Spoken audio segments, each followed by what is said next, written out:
이야기로 본 새가족 성경 공부 1강 2과 왜 잘 안 믿어질까요에 대해서 함께 공부하도록 하겠습니다. 잠깐 기도하겠습니다. 아버지 하나님 감사합니다. 올바른 세계관을 가지고 신앙생활 할 때 하나님께서 주시는 지혜로 또 명철과 총명함으로 잘 받아들여서 아버지 하나님 나라 확장하는데 도구로 쓰임받을 수 있도록 축복하여 주시옵소서. 지혜와 명철을 부어 주시옵소서. 감사드리고 예수님의 이름으로 기도드리옵나이다. 아멘.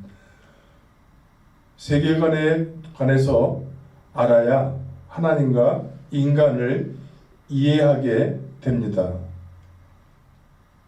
이 단원에서는 내가 생각하는 세계가 정말 전부인지 또 나에게 편협한 부분이나 고집은 없었는지 또 하나님과 나의 차이를 알아야 한다는 것입니다.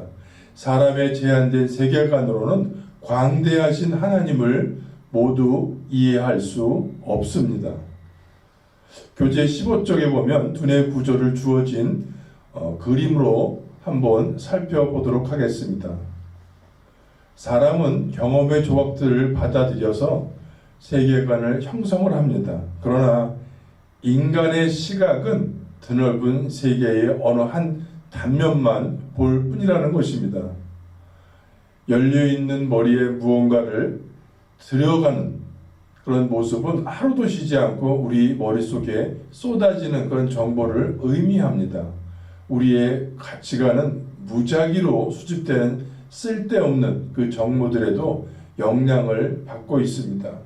그렇기 때문에 오류가 많을 수밖에 없습니다. 그래서 그림에서 사람이 바라보는 시각의 범위를 보면 우리의 경험의 조각이 만든 아주 좁은 시야로 세상을 바라보며 살고 있습니다. 때문에 세상의 많은 부분을 보지 못하면서 쉽게 부인한다는 것입니다. 그림의 핵심은 내가 보지 못해 내가 틀린 것이지 그 이상의 세상이 없는 건 아님을 깨닫는 데 있습니다. 인간의 생각이 지니는 한계 또 세계관의 오류로 인해서 제한적인 시각을 스스로 자각하고 이해해야 한다는 것입니다. 교재 16쪽에 보겠습니다. 세계관이란 세상을 바라보는 창을 말합니다. 인간 자신이 사는 이 세상을 바라보는 관점, 시각이라는 것입니다. 사람들은 자신의 반복된 경험을 합리화시키고 또 그 기준으로 가치관을 형성을 합니다. 그리고 본능적으로 그 가치가 절대적인 진리인 것처럼 믿는 경향이 있습니다. 그러나 이런 세계관은 아주 매우 주관적이라는 것입니다. 시간이 지날수록 더욱더 견고해진다는 것입니다. 결국 다른 생각을 가진 사람을 수용하지 못하게 되는데 이것이 편견과 고집입니다. 이쯤 되면 자기와 조금이라도 다른 생각은 받아들이지 못하고 자기가 경험하지 않은 것은 무조건 부정하게 됩니다. 질문 하나 하겠습니다. 나는 나의 기준으로만 생각을 고집하지는 않는지 스스로 돌아보시기 바랍니다. 질문을 드리겠습니다. 신앙에 대한 편견과 고집은 없었는지요? 또 내 경험에만 의존해 하나님을 판단하지는 않는지요? 인생의 큰 어려움을 겪은 사람들은 그 시련을 통해 자신의 경직된 세계관이 깨지면서 훨씬 더 쉽게 신앙에 접근하고 이를 수용하게 됩니다. 이런 사람들은 편견에 갇혀있던 자신의 고집이 충격적 경험을 통해 깨진 것입니다. 자신의 좁은 편견에서 벗어나 다른 것을 수용할 수 있는 그런 열린 마음으로 변하게 되었다는 것입니다. 성경을 보겠습니다. 고린도전서 2장 14절. 육에 속한 사람은 하나님의 성령의 일들을 받지 아니하나니 이는 그것들이 그에게는 어리석게 보이며 또 그는 그것들을 알 수도 없나니 그러한 일은 영적으로 분별되기 때문이라. 보는 시각이 바뀌지 않으면 깨달을 수 없는 것이 있습니다. 하나님의 일은 세상적 가치로 보면 어리석어 보이지만 영적인 눈으로 보면 엄청난 보배인 것입니다. 캐나다의 한 호수에서 할아버지 한 분이 낚시를 하고 있었습니다. 할아버지가 엄청난 얼척을 낚았는데 이상하게도 할아버지는 큰 물고기를 모두 풀어주는 것이었습니다. 흥미롭게도 할아버지는 큰 물고기가 잡히면 풀어주고 손바닥만한 작은 물고기가 잡히면 그물망에 넣는 일을 반복을 하고 있었습니다. 할아버지 왜 큰 물고기가 잡히면 풀어주고 그렇게 작은 물고기만 가져가시나요?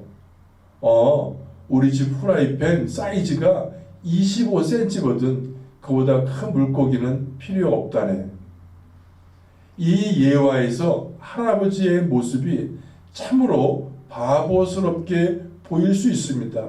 그런데 이 모습이 바로 우리의 모습임을 말해주고 있습니다. 정말 바보 같아 보였는데 실제로 나도 이런 모습이 있다니, 이런 놀라운 깨달음이 이 예화의 묘미입니다. 예화를 읽은 다음 참 바보 같죠? 그런데 신앙에 대해서는 나도 여러분도 이런 부분이 있다는 것입니다. 교재 18쪽에 보면 나의 생각과 하나님의 생각 중 어느 것이 더 크다고 생각합니까? 라는 질문이 있습니다. 두 번째로 인간관계에서 생각이 좁은 사람들과 대화해 본 경험이 있다면 그때의 심정을 돌이켜 보시기 바랍니다. 나를 바라보시는 하나님의 마음은 어떨까요? 질문 하나 하겠습니다. 나의 머리로 동의가 되는 것만 받아들이는 내 모습이 하나님께서 보실 때 나의 모습이 호숫가의 할아버지처럼 보이지 않겠습니까? 성경은 생각에 대해서 이렇게 말씀하고 있습니다. 고린도 후서 10장 4절 하반절에서 5절입니다. 모든 이론을 무너뜨리며 하나님 아는 것을 대적하여 높아진 것을 다 무너뜨리고 모든 생각을 사로잡아 그리스도에게 복종하게 하니. 이사야서 55장 9절 읽겠습니다. 하늘이 땅보다 높음 같이 내 길은 너희의 길보다 높으며 내 생각은 너희의 생각보다 높음이니라. 하나님의 생각은 우리의 생각보다 높습니다. 그 차이는 하나님과 땅의 차이 이상입니다. 그러므로 우리는 모든 생각을 하나님께 복종시킬 때 가장 큰 유익을 얻을 수 있습니다. 교재 19쪽 보면 하나님께서 하시는 일이 도무지 이해가 가지 않는 것은 매우 자연스럽고 당연한 일입니다. 우리가 신이 아닌 이상 하나님을 다 이해 못합니다. 신앙을 받아들일지 말지를 고민할 때, 그리고 좀 더 성숙하여 하나님의 뜻에 합당한 삶을 살고자 할 때 우리는 먼저 나의 생각이 얼마나 제한적이고 주관적 경험에 근거하는지 인정해야 합니다. 내 생각의 후라이팬을 25cm에서 26cm로 또 26cm에서 27cm로 넓혔다고 해서 내가 스스로 위로하며 많이 성숙했다고 축하할 일이 결코 아니라는 것입니다. 우리는 하나님을 모시기 위해 내 생각의 후라이팬 그 자체를 깨버리고 엄청나게 크신 하나님을 받아들여야 합니다. 다른 차원을 가진 존재를 향해 내 수준의 논리 싸움을 포기하는 것, 이것이 우리의 과제입니다. 이제 자신의 제한된 세계관을 내려놓고 성경적 세계관으로 나아가셔야 합니다. 성경적 세계관은 인간의 유한함을 인정하고 하나님의 무한함과 이해할 수 없는 그 영역까지 받아들이는 것입니다. 하나님은 내 생각의 그릇에 담을 수 없을 만큼 크다는 것을 아는 것이 본 강의의 핵심입니다. 인간의 작음과 하나님의 광대하심을 알 때 하나님과의 유치한 논리 싸움이 중단될 것입니다.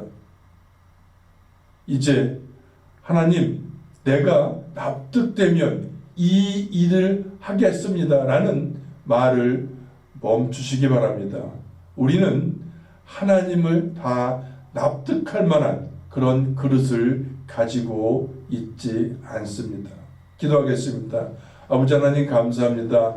하나님의 광대하심을 믿고 아버지 하나님께서 저희들에게 주시는 그 은혜만으로 살아갈 수 있는 마음의 문을 열게 하여 주시옵소서. 무엇보다 나 자신이 하나님의 은혜로만 살 수밖에 없는 존재라는 것을 깨달아 알게 하여 주시옵소서. 감사드렸고 예수님의 이름으로 기도드리옵나이다. 아멘.